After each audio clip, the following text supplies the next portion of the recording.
geliyor, geldikten sonra çekeriz. Hoş geldiniz başkanım. Sefalar getirdiniz. Selamun aleyküm. Dairem Türkiye'den. Beşeşen Hacetü'den. Her bir baklavına. Her bir baklavına.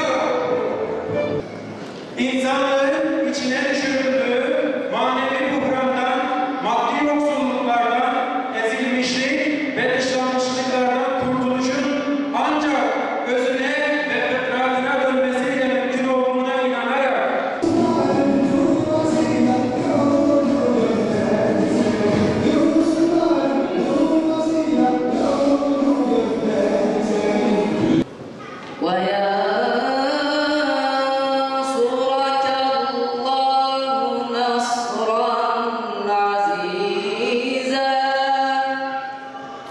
bu hizmeti icra etmeye çalışırken bir sloganla yola çıktı.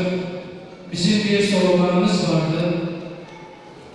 Önce insan, öncelik, adalet dedik ve bu şiarla yola çıktık.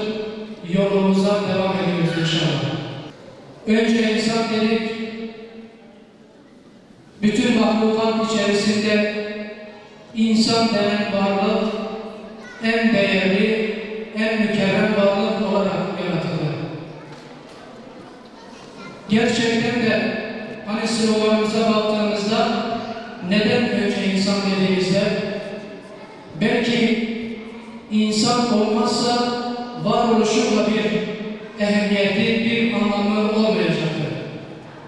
Kainatın belki yaratılmasının bir anlamı, bir ehemmiyeti olmayacaktır.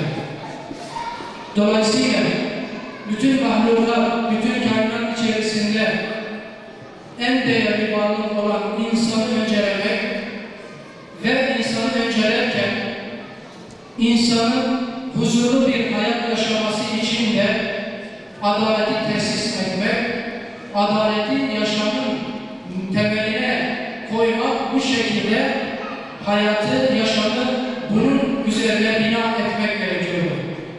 Ve dolayısıyla bu iki unsuru bir araya getirerek yolumuza devam ediyoruz. Adaletin farklı beşerleri vardır. Siyasi beşerleri vardır. Ekonomiye bakan yüzü vardır. Vatandaşa bakan yüzü vardır. Temel hak ve hürriyetlere bakan yüzü vardır. Dış politikaya bakan yüzü vardır.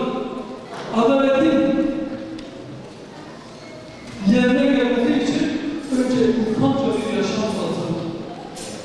Bir memlekette yaşayan insanların adil bir şekilde idare edilmesi ve bütün haklarına kavuşması lazım.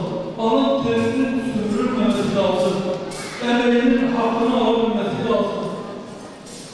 Bunun için mülk ekonomide yani gelir dağılımında belirlendirmede adalet olması lazım. Kürt meselesinin çözümüyle ilgili açık ve net bir şekilde Kürtlerin bütün meşru haklarına kavuşması gerektiğini, Türkçülüğün anayasadan ve yasadan çıkarılması gerektiğini, anayasanın Kürt'e de eşit olması gerektiğini, Türklerin bu memlekette hangi hakka sahip ise bir Kürt'ün de o hakka sahip olması gerektiğini açık ve net